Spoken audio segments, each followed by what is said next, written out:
Would you look at that, FromSoftware has revealed the next Souls title and it is nothing like we've seen before. Wait, I'm not talking about the returning bosses, well, obviously you've seen them before. I'm talking about the game model itself. It is a brand new concept for the studio with a lot of experimental stuff in it. Nightreign isn't a full title, it is a spin-off that takes place in an alternative setting. It will have its own story, so chances of lore having any relation to Elden Ring is close to zero. Game will most likely have a price tag similar to Shadow of the Erdtree, and you should set your expectations before committing yourself to this new title. So anyways, the game. Nightreign takes place in a land facing total destruction. It's nothing new. You have 3 days to power up and challenge Kings of the Night. You can pick from 8 unique characters with unique different spells and abilities and equipment, everything. Also, yes, you can even play as a demi-human bird, like, it doesn't get cooler than this. The way game works is, it is a roguelike that puts you in an altered version of the map each time. You have to clear random bases, you have to challenge random bosses, and you have to strengthen your character before time runs out. So it is a smaller game with an entirely different playstyle. If you consider buying it, you should be aware that FromSoftware will use this title to test many new gameplay mechanics. Co-op is entirely different, combat and movement is mixture of Sekiro and Elden Ring. So it is an experimental smaller game. If you buy it expecting Elden Ring 2, well, you have nobody but yourself to blame. Alright, now that we know what Nightreign is about, I will talk about the things I want to see in the game, and why don't you do the same thing? Write down what would you like to see in the game, and yeah, I'm totally not saying this to farm engagement. Okay, let's go. It is obvious so many bosses from earlier games will appear in this title. We saw Nameless King, Duke's Dear Freya, and I'm pretty sure Centipede Demon was visible at one point in the trailer. Now, bosses like Gale, Frida, Ludwig, Pontiff, whatever, a bunch of Dark Souls 3 and Bloodborne bosses can still keep up with all the modern Elden Ring boss fights. But think of the old enemies. Dark Souls 2 is almost the perfect game for me, and come on now, hating Dark Souls 2 is an outdated trend and we can finally admit how great that game is. It has some of the best pieces of lore in all FromSoftware games. Vendrick, Aldir, Wellstad and Fume Knight, Strollin and Iron King. I can list so many more Dark Souls 2 characters with a better background than all Ubisoft games combined. Another thing, areas are unique and distinct. You go to Drangleic Castle, you are welcomed by an amazing atmosphere. You take an elevator next to a bathhouse, you end up in a volcano. There are underground cities, high peaks ruled by wannabe dragons, frozen wastelands. There's just so much potential. It is a great game, but movement and the animations always held Dark Souls 2 back. Game is too slow and even clunky at times. Try chasing a crystal lizard with rapier and you know what I mean. That thing to this day still drives me crazy. I always wanted a Dark Souls 2 remake with the modern engine, and I know at one point studio will realize the free money glitch and they will remake Dark Souls Trilogy, but I think there's still some time for that. Now at least with the new title we have a chance to see some of those Dark Souls 2 bosses in a modern game. I love the design of bosses such as Fume Knight, Looking Glass Knight, Vendrick, Sir Alone, Ivory King, but let's be real, their fights are usually underwhelming due to the limitations of time. I tried so hard to enjoy Fume Knight, but his fight is extremely repetitive due to the low number of attacks. Same issue was also persistent in Vendrick and Glass Knight fights. I mean, it is a problem with almost entirety of Dark Souls 2. Another boss, Ivory King, is my favorite character in all Souls games. They have an absolute masterpiece of a lore, cinematic arena, everything about them is a 10 out of 10. But the fight itself, despite being one of the best in Dark Souls 2, still falls a bit short compared to the amazing lore and the art direction of the boss. I don't care if people think these are just reused assets or not, I just want to refight some of those amazing Dark Souls 2 bosses in the Elden Ring engine, and it doesn't even have to be limited to Dark Souls 2. Think of facing Artorias right before he was defeated by Manus. You can fight him in his prime. I know Nightreign isn't going to be connected to any of the main games, but imagine a scenario where you fight Artorias right before he challenges Manus. Because of his fight against you, he is weakened and he loses to Father of Abyss. But of course that is just an overshooting fanfiction. As far as we know, Nightrein's lore isn't going to be related to any of the main games. So despite the lack of lore, there can be a lot of fancy returning encounters as long as the setting is done right. Think of Sir Alone fighting like a Sekiro boss, or Fume Knight as an incredibly strong warrior walking around like Godfrey, Nameless King facing you as the god of war once he was before his exile. There's just so much potential in this title, and I just want to see some of those bosses close to their prime with an alternative lore.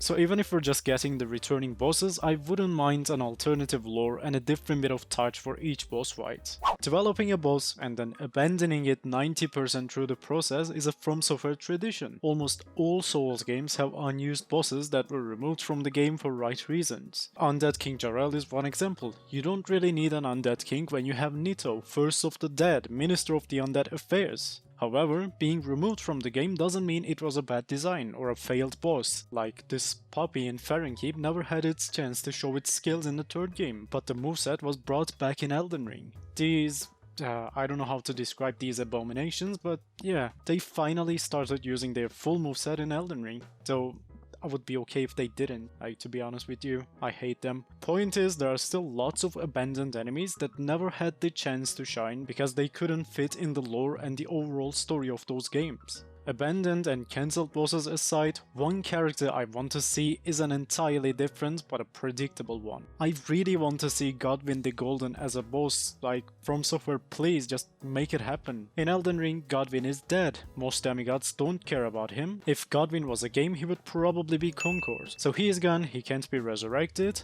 But unless Godwyn's death is a canon event in every single reality, like Uncle Ben's death, FromSoftware has absolutely zero reason to not bring him back. Now that we have a more forgiving game with the perfect setting for a lot of random encounters, I think Nightreign is a good place to bring back some of those complicated but eventually abandoned designs. Okay, next one. If there's one thing hardcore Souls community is obsessed with, it is the artificial difficulty. You see people beat bosses blindfolded, some do hitless, some do level 1 without weapon upgrades. There are just so many ways you can make your game difficult. Personally, my sweet spot for Souls games is doing level 1 with weapon upgrades. I almost never go above that difficulty, but when it comes to Souls games, sky is the limit for challenge. I think Nightreign is the perfect game to improve FromSoftware's difficulty sliders. Now, when I said difficulty sliders, I probably triggered a couple redditors, but I don't talk about an option in the settings that will make Nightreign game journalist compatible. Remember the Covenant of the Champions from Dark Souls 2 and Demon Bell from Sekiro. When you activate them, game becomes more difficult, right? Enemies do more damage, combat becomes less forgiving. They are great tools to improve the challenge without changing the overall game experience. If you previously played Hades, you probably know the Pact of Punishment and the Heat system. Basically, you pick extra difficulty sliders and in return you unlock new content in the game. You can increase the number of enemies,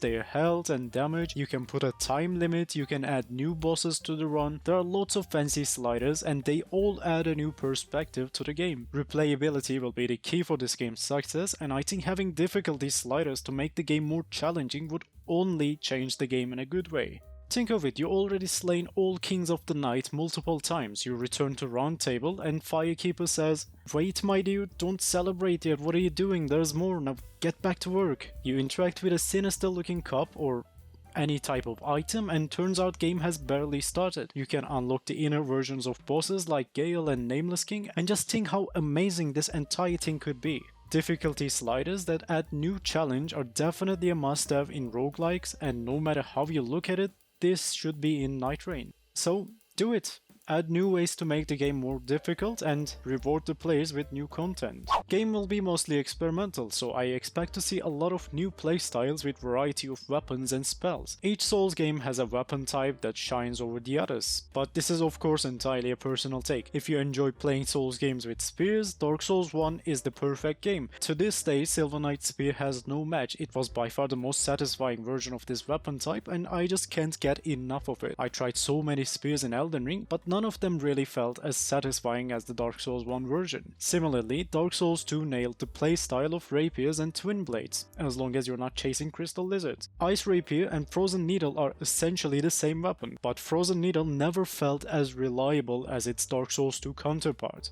Despite having similar moveset, axes in Dark Souls 3 were so satisfying, but I can't stand using axes in Elden Ring. In one game, moveset is amazing, while the other one just feels wrong. Bloodborne's straight swords were just a lot of fun. Their reach and one-handed damage was done just right. And as for Elden Ring, colossal weapons, claws, bows and many other weapon types play better than ever. But how come they nail a weapon type in one game and then they completely lose the feeling in the next title? Well, It is mostly related to PvP, like Dark Souls 3 katanas have an overpowered running attack that was a bit too effective for PvP, so it was turned into a heavy attack with much slower attack window in Elden Ring. Bloodborne straight sword range was too much for PvP, and Dark Souls 3 straight sword moveset, despite being a trap for many newer players, was a quite effective tool in casual PvP environment. Now, correct me if I'm wrong, but based on all the information I have seen on the internet, I don't think Nightreign has a PvP system. So this time, developers can bring back each weapon type in their full glory. If the PvP isn't a concern for the balance team, there's no reason not to bring back faster recovery times of spears and twin blades, realistic weapon reach of straight sword and axes. These won't necessarily make the game easier, and I don't ask these features for the sake of making the game easier. I just believe some weapon types always felt better in some games due to the changes in animations, range and recovery values. So I would definitely love to see some reworked weapon types in Nightreign. Another combat refinement that I would love to see is spellcrafting. Now, what is spellcrafting? What is this? Elder Scrolls Morrowind? Oblivion? No, I don't want a full-on complex RPG mechanic for the magic system in Elden Ring. What I have in mind is really simple and straightforward. Remember how you can infuse your weapons? What if you could infuse your spells?